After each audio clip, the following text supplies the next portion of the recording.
Hi, everybody. It's Dale Walsh, the poetic warrior of the mental health warriors. Welcome to the first straight, sane, and sober show of 2023. And I hope everybody's doing well.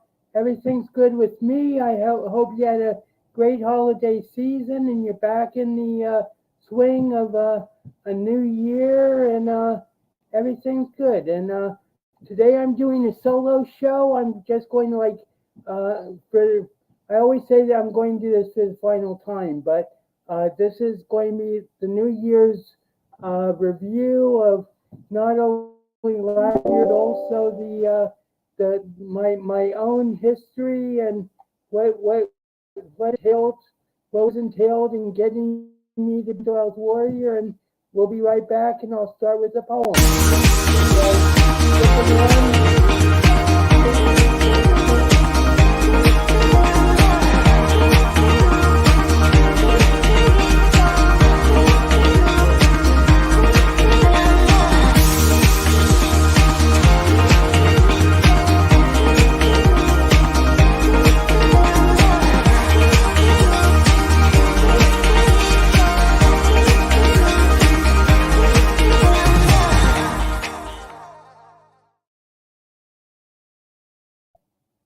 Hi there. Thank you for coming. It's a beautiful, well, actually, it's a pretty rainy and gloomy day in Hackensack, but it's a beautiful day inside, and thank the Lord for another day of life. And so today I'm going to be solo. I'm just going to be talking about my own history and turning you on to some poetry and everything. And why don't we start with my New Year's Day poem, which I wrote 2 days ago, and on January 1st, and we'll start with that, and then we'll see where this goes. It goes to begin the annual cycle. In the glow of a New Year's Day night, I bask in the warmth of the Lord's light, fighting for inspiration to create a masterpiece, even as I ponder my present lack of a mate whom I know will be brought to me by fate. As the world begins another year, I try to mature past all I fear, growing like a rose in the midwinter sun, while seeking a sense of romantic liberation and looking for a lady of endless fascination. But I am certain the universe will provide the ideal woman ultimately to be by my side, though I might have to anticipate my next life to break out of the celibate prison where I wait, knowing when she manifests she'll be great. And so I trust in God, though it's often hard, and I know I'll be dealt the winning card to let me forget the decades of solitude I've spent composing in my little room, waiting to be fulfilled before the final tomb. So then I hope the ending isn't like too much of a bring down for people, but hope everything is good with you. And let's start. What where do we begin?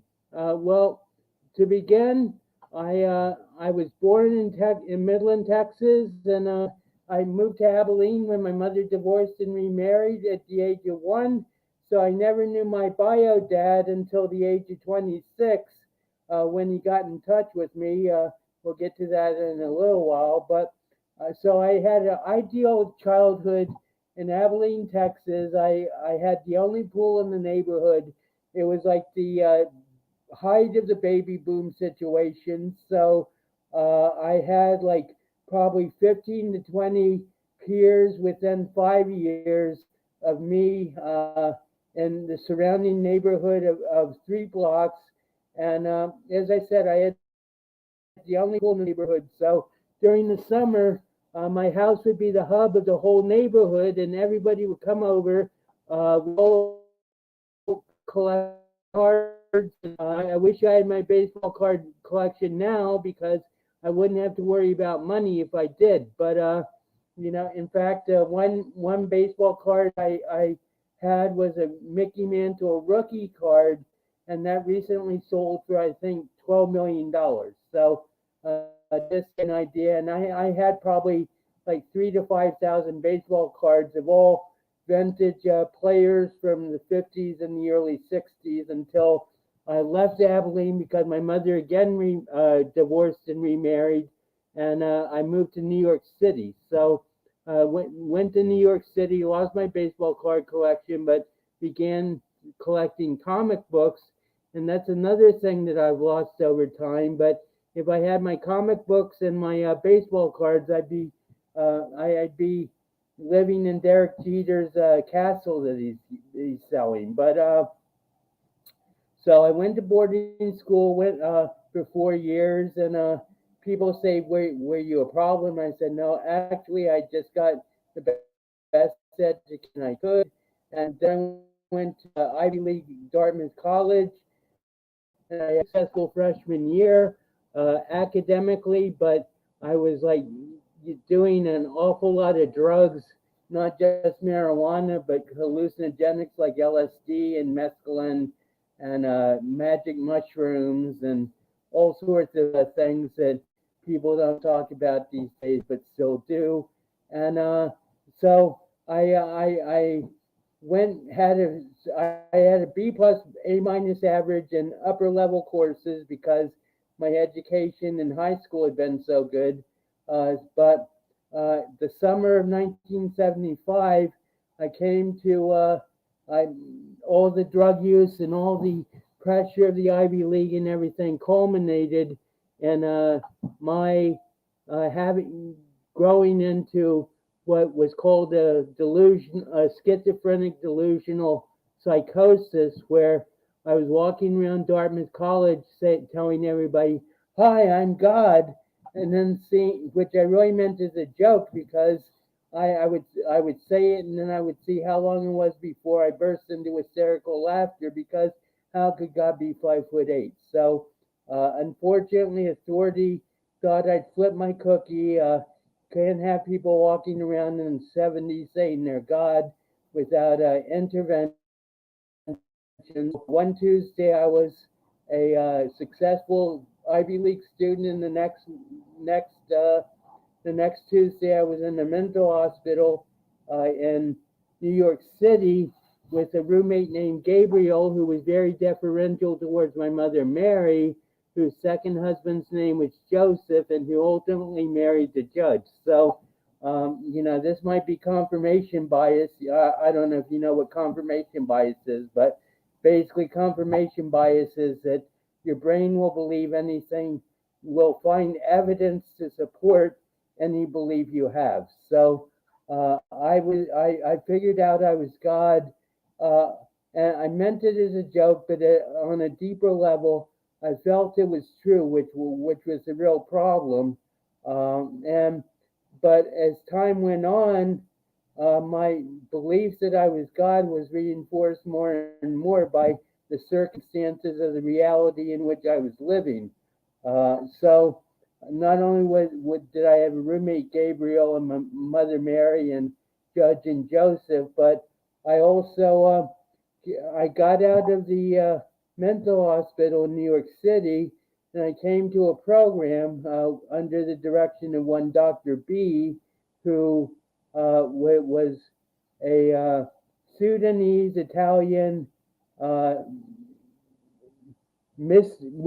he was a doctor, and his parents were British, and he was born in Sudan, and then he went to Italy during the war to go to medical school.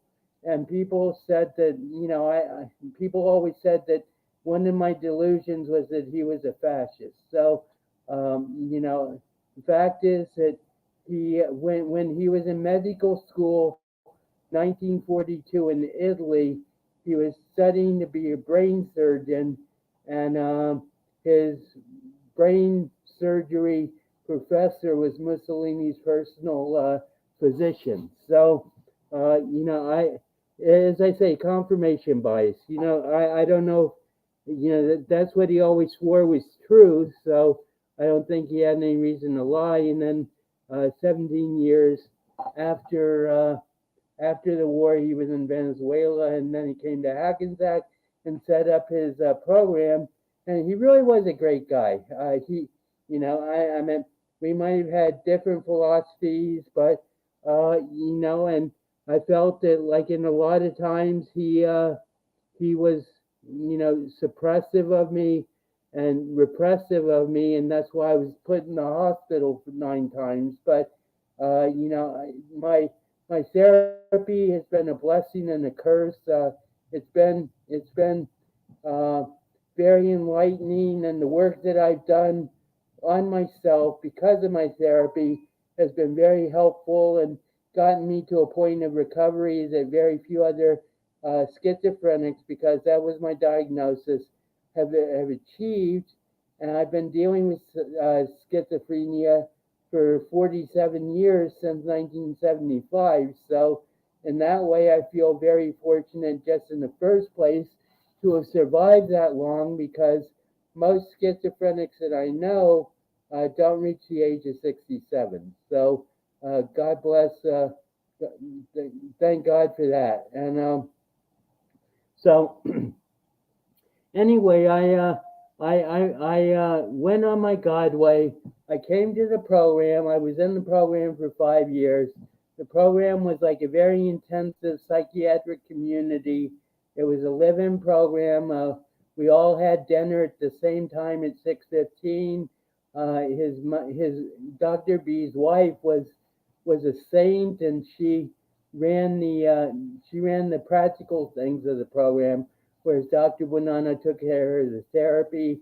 I was very fortunate, especially in the light of 2023, to be able to have a doctor see me 3 times a week for 50 minutes a week, 50 minutes a session, and group therapy for an hour and a half, 2 or 3 times a week. So I was exposed to like an intensive therapy regimen uh, that ultimately would drive me nuts, because I would feel like totally claustrophobic in the context of the program, because it was just like a constant attention to psychoanalysts and psychotherapy, and everybody would dwell on their illness and how to get better and everything.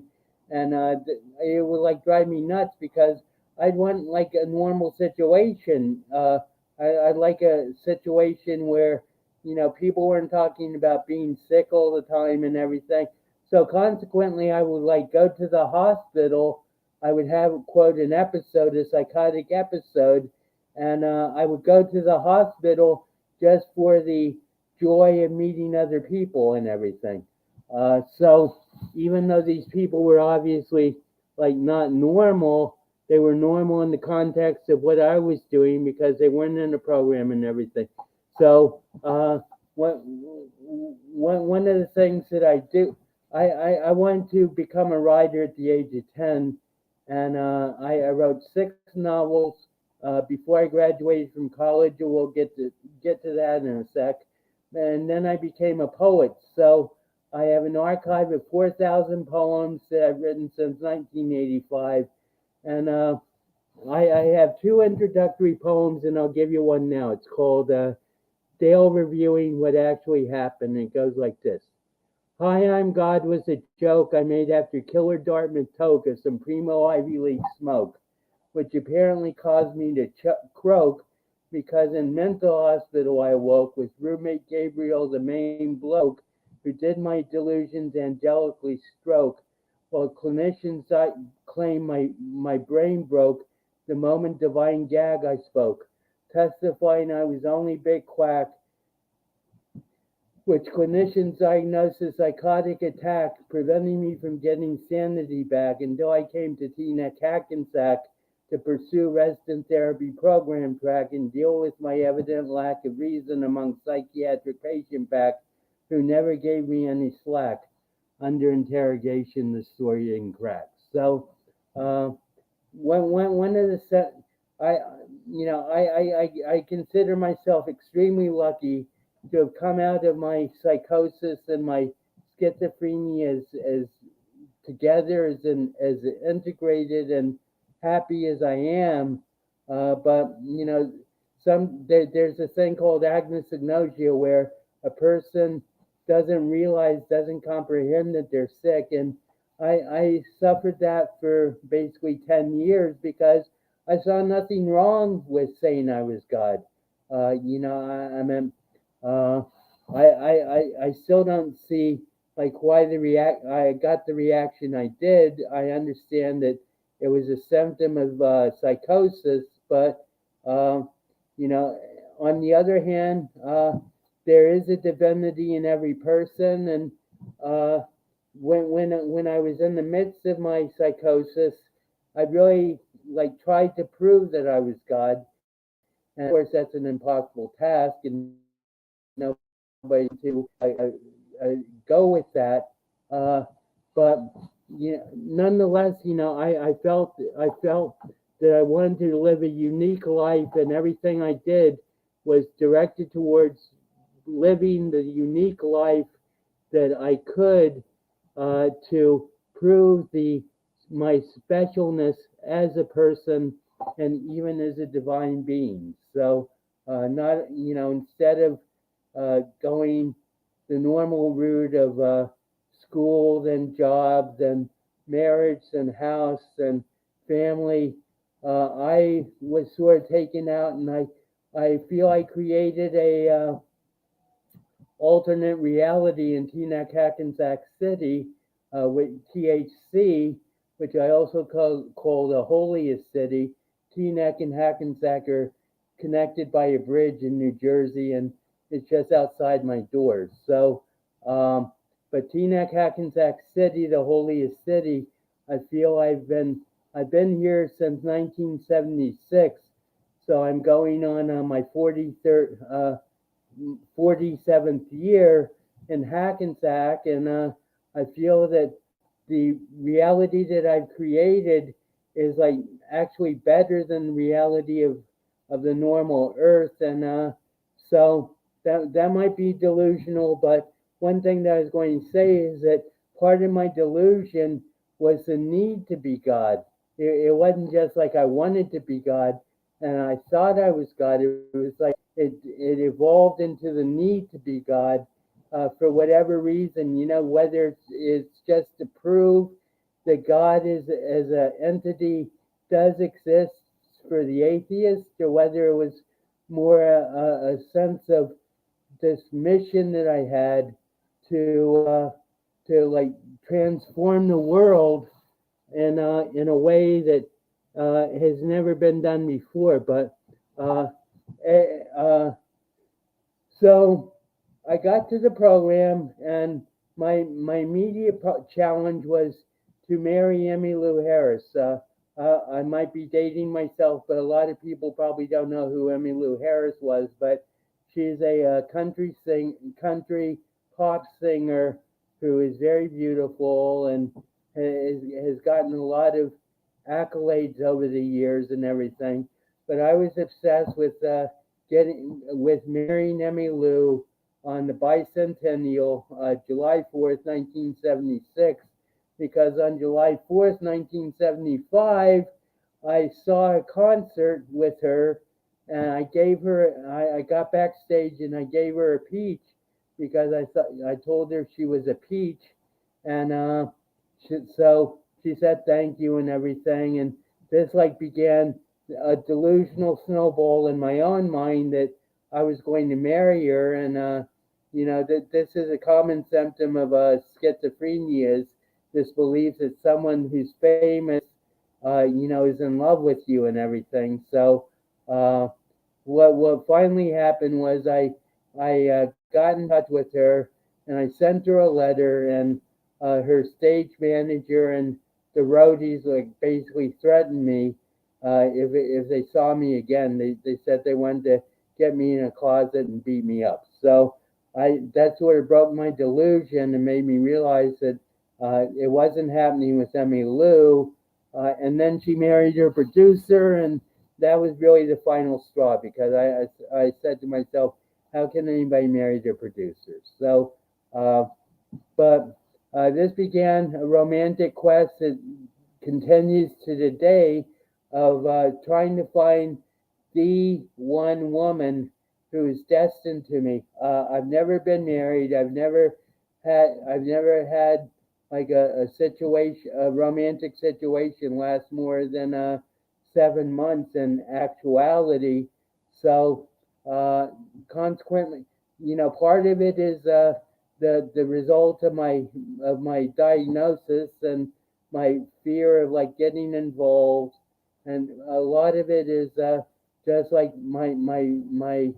uh, my inability to make a choice and to find a woman who really like lives up to the promise of what I want in a woman. So I know I might have impossible standards, but this gets back to being unique, uh, and being unique means you have a unique woman, and you know, 1 in a million.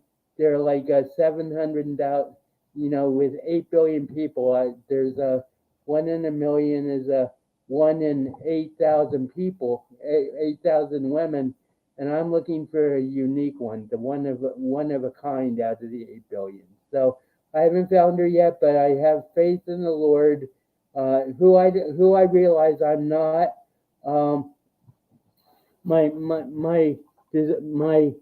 obsession with being God and my belief in being God was shattered in 1984, a decade after I got sick at Dartmouth, when I had like a experience that made me realize that not only was I not God, but I was like on the path of self-destruction by saying so. So that began a 30-year quest for sanity. Basically, Dale was blown out of Hackensack, and I became Dewey, and Dewey was an alter ego that took over my body for 30 years until I could return to Dale without the psychosis, without the delusions, and as a well integrated and recovered person. So that's that that's basically where we stand. Well, Dale came back in 2017, so 2015. So it's been like almost 7 years that I've been the resurrected Dale, and in that time I've really like gotten my act together. I feel that like my delusions are past. I feel also that God is a very real presence in my life. He's a presence in the world. He's a presence in reality in the universe. And the universe and God are working to make me the person that I was always destined to become when I said I was God. And one thing I should note immediately is that when I said I was God, I really meant it as a joke because I always had a sense of a higher power guiding me. And therefore, when I said I was God, it was like a sign of enlightenment and probably uh, megalomania, which I've outgrown. But the goal, my goal now is to help as many people and to help the world heal and to lead it, to help be a leader who will uh, transform the world from one of need and scarcity and tragedy and the tragic into one of love, happiness, and magic. So um, let me see what. So I just I keep saying this is the last time I'm going to tell a story, and as time goes on, I don't want to dwell in the past because my present I'm working on building a coaching business for the families of schizophrenia. I'm intent on helping them, helping families and loved ones cope with the challenges of schizophrenia and serious mental illness. I feel I'm uniquely qualified because I've been through everything that other schizophrenics are going through. Although, to be honest, I never heard voices. I had delusions. Even though I never saw things, I believed in ghosts and spirits and everything. Uh, and ultimately, it comes down to the fact that every person has his own mission.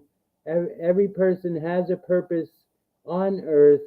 And I think one of the reasons that I've been allowed to survive for 67 years is that God wants me to fulfill the mission that I foresaw back at Dartmouth, which is to bring joy and happiness to the world.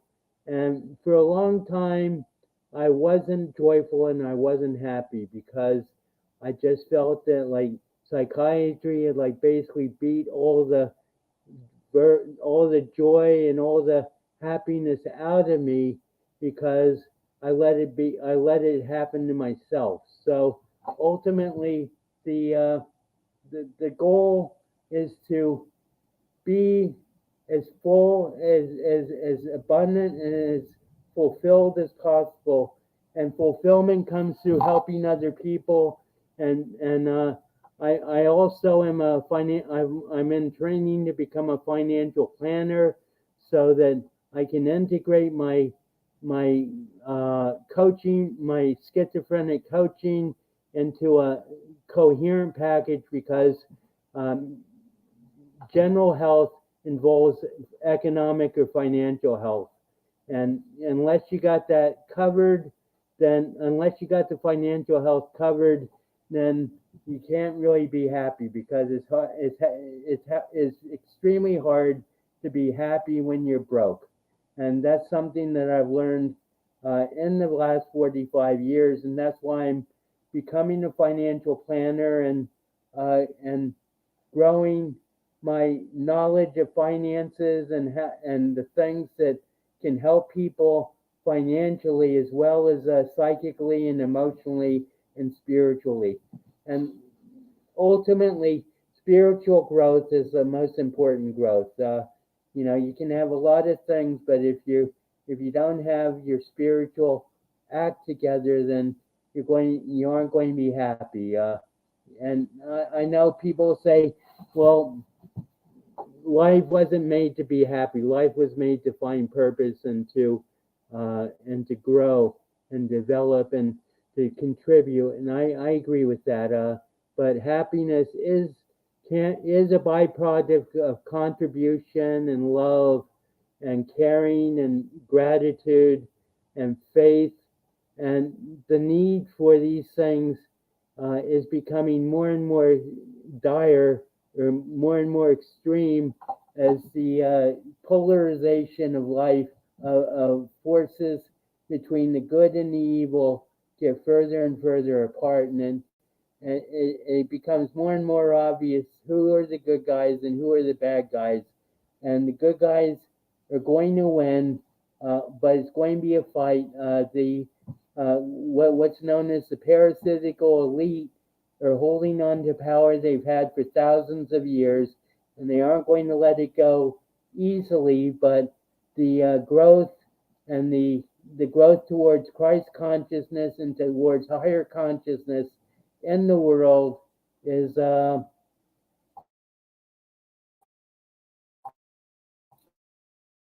definitely. And just check out the okay, well, check out the comments. And one thing that I'm very grateful for is Adam Duvall and the Mental Health Warriors because they've given me a platform and a place to speak.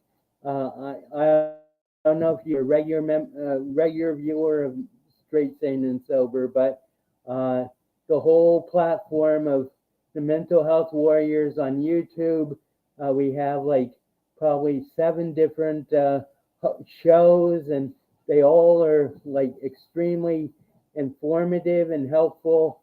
And the need for a dialogue about mental health, about mental illness, is becoming more and more crucial. And if I can like help stimulate a dialogue, then then I'll be partly fulfilled, because the need for understanding and compassion rather than prejudice and bias is extremely essential. And so I'll I have I'll just stop it here. It's a third. I've been talking for a half hour, and as I said, I just want to like review my history one last time, to so people can understand where I'm coming from. I don't think I'm God. I never really did.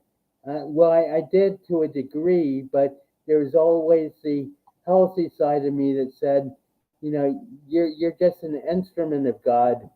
Uh, Hi, Tess. Uh, you're just an instrument of God, and you're doing God's will.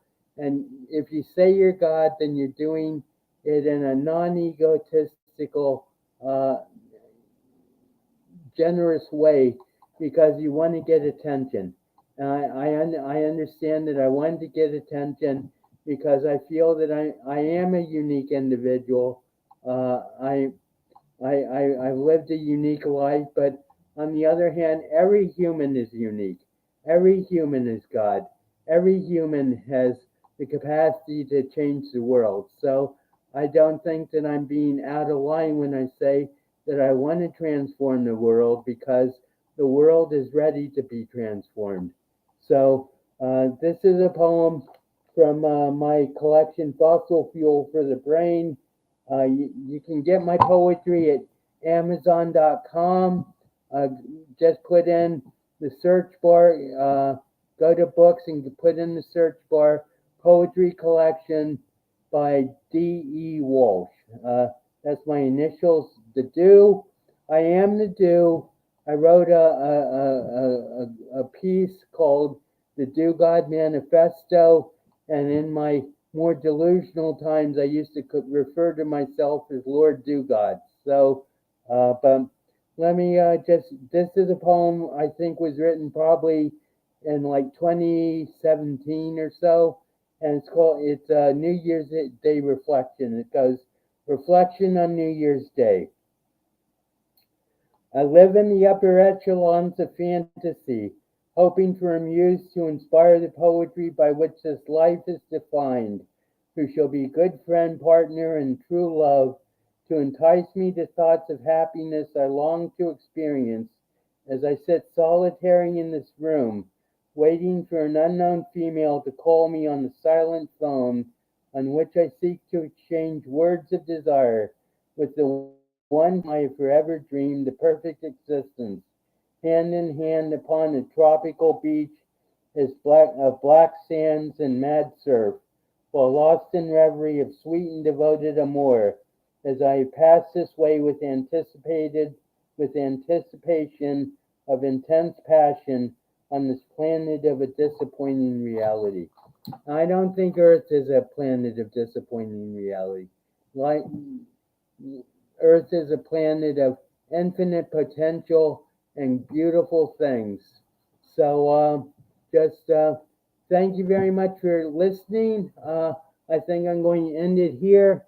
As I say, I'm going to try to live in the present and the future rather than dwell on the past. I hope I didn't bore you with my past, but I think it's pretty interesting, and it's a foundation upon which my health and my recovery and my growth and my self development are based. And thank you very much, and thank you all for attending. Uh, and have a great day and happy New Year, and make those plans for the new year, and make 2023 your best year yet. So have a great one, and I'll just end with this.